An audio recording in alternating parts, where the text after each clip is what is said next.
Хятад улсын дарга Ши Жинпинг өнгөрсөн 7 хоногт Америк нэгдсэн улсын ерөнхийлөгч Дональд Трамп болон Орос улсын ерөнхийлөгч Владимир Путин нарыг хүлээн авч уулзаад байсан.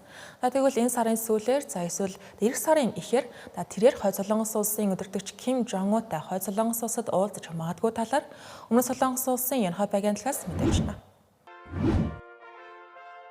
Айлчлал 5 дугаар сарын сүүл эсвэл 6 дугаар сарын эхээр болох магадлалтай байна. Айлчлалтай холбогдуулан Хятадын аюулгүй байдал болон төрийн айлчлалын протокол хариуцсан албаныхан Пхеньянд ажилласан байна.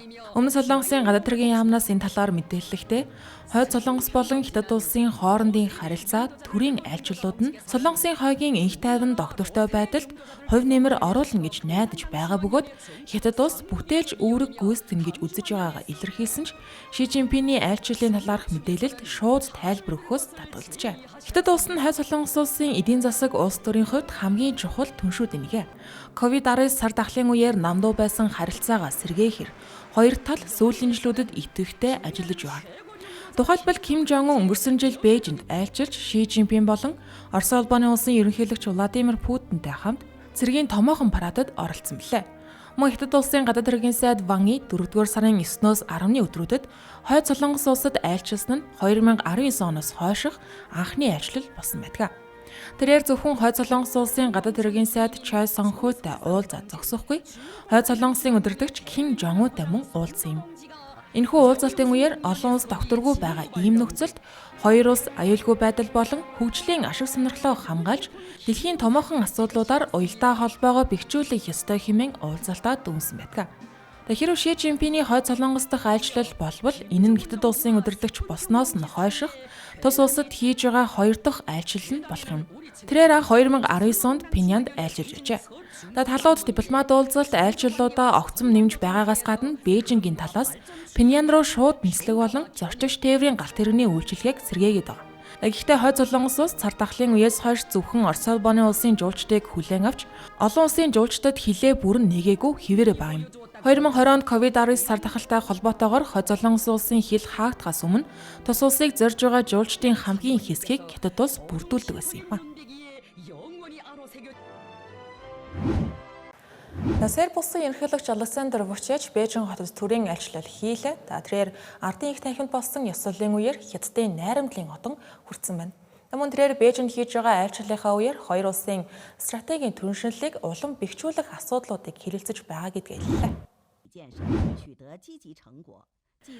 Хятад улсын дарга Ши Жинпинг Бээжинд айлчилж байгаа Серб улсын ерөнхийлөгч Александр Вучичтэй албан ёсны хоёр талд уулзалтыг хийлээ. Уулзалтын үеэр Ши Жинпинг 2024 онд Серб улсад хийсэн төрийн айлчлалаа дурдан хоёр улс харилцаандаа шинэ хуудас нээж яана гэж үзэж байгаа гэдгээ хэлсэн байна. Мөн түүний хэлснээр өнгөрсөн 2 жилийн хугацаанд хоёр улсын хамтын ажиллагаа бодит үр дүнд хүрч ард иргэдэд шууд өгөөж зогсохгүй улс хоорондын харилцааны шинэ загвар болж ирлээ. Цаашид талууд харилцан итгэлцлээ улам бэхжүүлж, стратегийн хамтын ажиллагаагаа өргөжүүлэн, хамтын хөгжил цэцгэлтийн төлөө хамтран ажиллахаар тохиролцсон байна. Мөн Хятад улс Серб улсын сонгосон хөгжлийн замыг тууштай дэмжинэ гэдгийг илэрхийлж, төрийн удирдлага болон хөгжлийн бодлогын туршилгаа харилцан солилцоход бэлэн байгаа гэдгийг Ши Жинпинг уулзалтын үеэр хэлсэн байна. Түүнчлэн бүс ба зам санаачилгын хүрээнд дунд хугацааны хамтын ажиллагааны төлөвлөгөөг эрчимжүүлж, тээвэр эрчим хүчний дэд бүтэц зэрэг салбарт хэрэгжиж байгаа төслүүдийг урагшлуулахаар тохиролцлоо. Ингэхдээ визгүй зарчих нөхцөл чөлөөт худалдааны хэлэлцээр шууд нислэг гэсэн 3 хэмжээст хамтын ажиллагааны бүтцийг ашиглан соёл, боловсрол, спорт, аялал жуулчлал, орон нутгийн хамтын ажиллагааг өргөжүүлэхээр болсон байна. Серб улсын ерөнхийлөгч Александр Вучичийн хувьд хоёр улс иж бүрэн стратегийн түншлэл байгуулснаас хойш харилцаа эрчимтэй хөгжиж, хамтын ажиллагаа бүх салбарт өргөжсөн гэдгийг онцоллоо. Тэрээр Серб улсын ард түмэн Хятад улсын үзүүлсэн дэмжлэгийг хизээж мартахгүй бөгөөд Хятадын компаниуд Сербийн үндэсний бүтээн байгуулалтад томоохон хувь нэмэр оруулж байгаад талархал илэрхийлсэн байна. Яг ч аргагүй Хятад улс Серб улсын хамгийн том хөрөнгө оруулагчдын нэг болоод байгаа лээ. Сүүлийн жилүүдэд Хятадын хөрөнгө оруулалтаар Белград, Будапештийн төмөр зам, авто зам, гангийн үйлдвэр, уул уурхай эрчим хүчний төслүүд хэрэгжиж байгаа. Хоёр улсын худалдааны эргэлт тасралтгүй өсөж Серб улс нь Хятад улсын бүс ба зам санаачилгын Европ дахь чухал зангилаа улсын нэг болоод байгаа юм. Харин Хятад улс Балканы бүс нутаг дахь эдийн засаг, логистикийн нөлөөгөө Серб улсаар дамжуулан өргөжүүлж байгаа гэж хэлж болно. Энэ удаагийн төрийн тэргүүдийн уулзалтын дараагаар улс төр эдийн засаг, худалдаа, шинжлэх ухаан, боловсрол, соёлын салбарын 20 гаруй хамтын ажиллагааны баримт бичигт гарын үсэг зөрөх ёслолд оролцсон байна. Энэ удаагийн айлчлал нь Александр Вучичийн Хятадд хийж байгаа анхны төрийн айлчлал боловч Серб улсын ерөнхийлөгч Хятад улсад айлчилж байгаа 9 дахь удаагийн айлчлал гэдгээрээ онцлогтой юм а.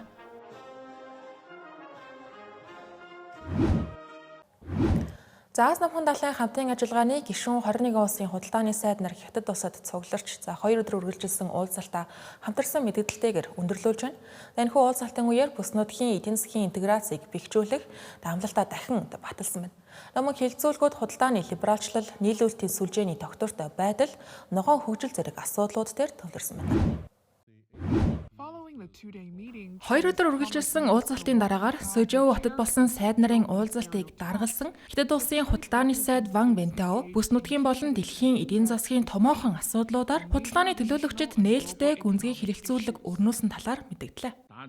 Энэ удаагийн уулзалтаар 2 бодит үр дүнд хүрлээ. Нэгдүгээрт гишүүн орнууд хамтран Сүжөөгийн мэдэгдэл нэртэй хамтарсан мэдэгдлийг баталсан. Хоёрдугаарт үйлчилгээний салбарын шинжилсэн замын зураглалыг баталлаа. Мөн АПЕК-ийн улс орнууд Аз номхон далайн чөлөөт худалдааны бүс байгуулах зорилтоо дахин онцолж бүс нутгийн эдийн засгийн интеграцийг үргэлжлүүлэн ахиулахаар тохиролцсон. Шинэ Зеланд улсын худалдаа хөрөнгө оруулалтын сайд Тодд Маклей бүс нутгийн илүү нэгт уялдаа холбоо нь АПЕК-ийн урт хугацааны хөгжлийн гол чиглэл хэвээрээ байгааг онцолж байна. Аз номхон далайн бүсийн улс орнуудын хувьд интеграц гэдэг нь худалдааны саад, тариф болон тарифын бус хоргийг бууруулахыг хэлнэ. Ингэснээр бараа үйлчилгээ хил дамнан илүү чөлөөтэй хөдөлж, чанарын стандартууд нэгдсэн байдлаар нэгэн зэрэг хэрэгжинэ. Энэ нь бизнес эрхлэгчдэд илүү ээлтэй орчин бүрдүүлж, зардлыг бууруулан, эцэстээ хэрэглэгчдэд илүү өргөн сонголт хийх боломж олгох юм. Уулзалтын бас нэг чухал үр дүн нь үйлчилгээний салбарын шин замын зураглалыг баталсан явдал байлаа. Гишүүн орнууд үйлчилгээний худалдаанд байгаа саадыг бууруулах, бүс нутгийн харилцаа холбоог сайжруулах, мөн виртуал АПЕК бизнес аяллаа картыг илүү өргөн ашиглахыг дэмжихээр тохиролцсон байна. АПЕК-ийн улс орнууд нийлүүлэлтийн сүлжээний тогтвортой байдлыг бэхжүүлэхийн тулд худалдааны гол маршрутуудыг нээлттэй байлгаж, хүнс болон эрчим хүч зэрэг зайлшгүй шаардлагатай бараа бүтээгдэхүүний тогтвортой нийлүүлэлтийг хадгалахаар мөн амлалт өгчээ. Хятадын албаныхны мэдээлснээр бизнесийн салбарын санал, ялангуяа дижитал худалдаа болон доктортой хөгжлийн асуудал арга зөвлөмжүүдийг уулзалтын үр дүнд тусгасан байна. Бизнес эрхлэгчдийн хувьд бидний асуудал хэлэлцүүлгийн гол төлөв байгаасай гэж хүсэж байгаа. Бидэнд бүс нутгийн хэмжээнд хамтран ажиллахад хязээд нээлттэй ямар ч зөрчил байхгүй. Иймэрхүү уулзалтуудын ачаар эрх баригчид, бодлого төлөвлөгч нар бизнесийн асуудлыг энэ тэргуунд тавьж бид илүү чөлөөтэй ажиллах боломж бүрдэж байгаа юм. Ногоон шилжилт ач холбогдол нь улам бүр өсөн нэмэгдэж байгаа чухал сэдв болж байна. Энэ нь байгаль дээлтэй хөгжлийг дэмжих бодит амлалт. Түүнд хүрэх хамгийн боломжит үр ашигтай арга замыг ойлгох тухай асуудал юм.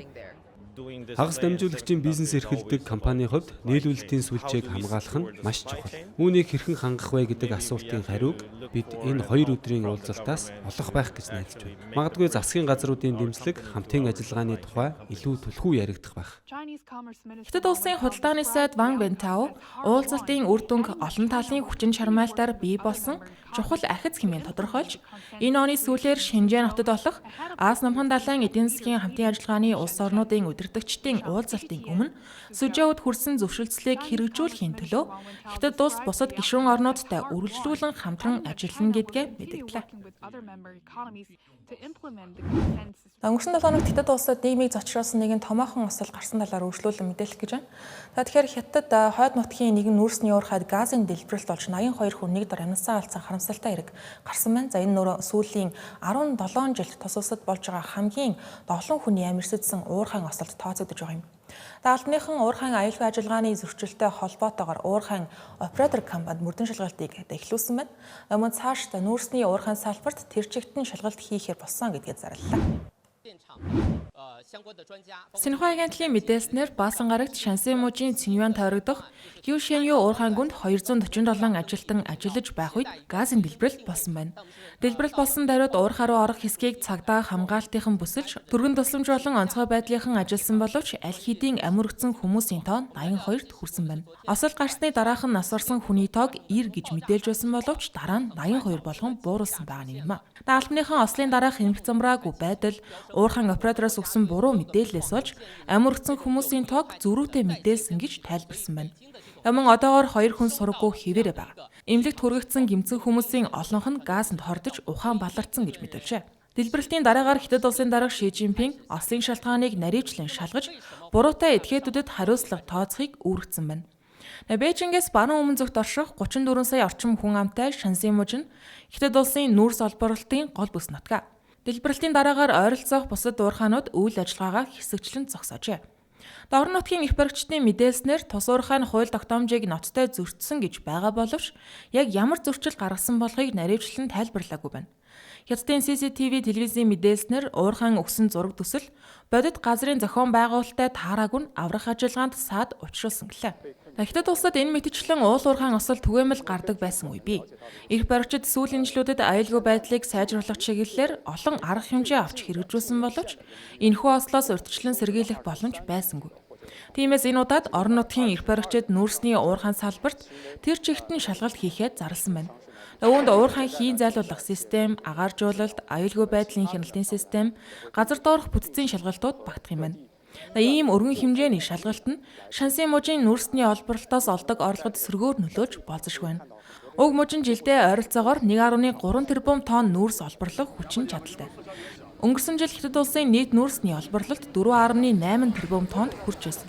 Ингээд харуул Шанси мужийн олборлолт Хятад улсын нийт нүүрсний үйлдвэрлэлийн бараг 3/1-ийг бүрдүүлж байгаа юм.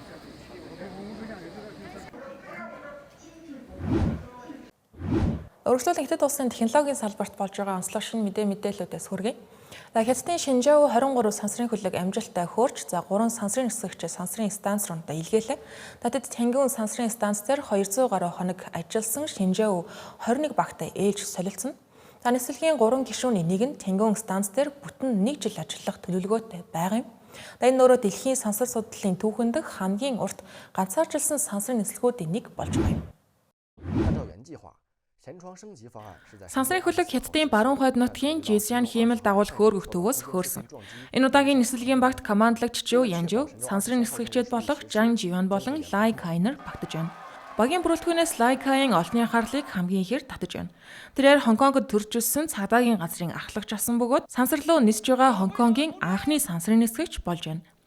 Хятадын төрийн хэвлэлүүдийн мэдээлж байгаагаар энэхүү даалгавар нь хүний бие урт хугацаанд сансарт байхад хэрхэн дасан зохицож байгаа талаар судлах зорилготой гэлээ. Тэдний очиж байгаа Тэнгүүн станц 2021 онд анх сансрын нисгэгчтэй хүлээн авч байсан. Өмнөх Шинжао 22 нислэгийг өнгөрсөн 11-р сард төлөвлөснөөс нь эрт хөөргсөн байдаг. Учир нь Шинжао 20 хөлөг сансрын хог хаягдлын улмаас гэмтэж 3 сансрын нисгэгчийг их дэлхийд нь буцаах шаардлагатай болсон юм а. Энэ удаагийн нислэгийн тухайд дэлхийн хамгийн урт сансрын нислэгүүдийн нэгт яахаар аргагүй тооцогдож гэлээ. 1995 онд Оросын сансрын нислэгчийн тогтоосон 14 сар хагасын дээд амжилтаас бага байна. Айл сансрын нислэгч нь 1 жилийн хугацаанд станц дээр үлдэхийг даалгаврын явцын үр дүнгээс хамаарч тухайн үед нь шийдэх талаар Хятадын сансрын хөтөлбөрийн агентлагаас мэдээллээ. Хятад улс нь 2030 он гэхэд саран дээр хүн болгохоор төлөвлөж байгаа. 2030 оны зорилгодоо хүрэхэд 4 хүрэхгүй жил үлдсэн байгаа. Ийм үед Хятад улс сарны хөтөлбөртөө зориулсан цоо шин техник програм хангамжийг хөгжүүлэх томоохон зорилттой тулгарч байна. Мөн тэдгээрийг бүрэн ажиллагаанд бэлэн гэдгийг баталгаажуулах шаардлагатай. Хятад улс нь одоогоор саран дээр зөвхөн робот буулгаж байсан ба 2024 оны 6 дугаар сард робот ашиглан сарны алслагдсан талаас хөрсний дээж авчирсан дэлхийн анхны улс болсон байдаг. Харин энэ удаад 2030 оноос өмнө саран дээр хүн буулгахаас гадна Орос улбаны улстай хамтарч 2035 он гэхэд саран дээр байнгын бааз байгуулах төлөвлөгөөтэй байна.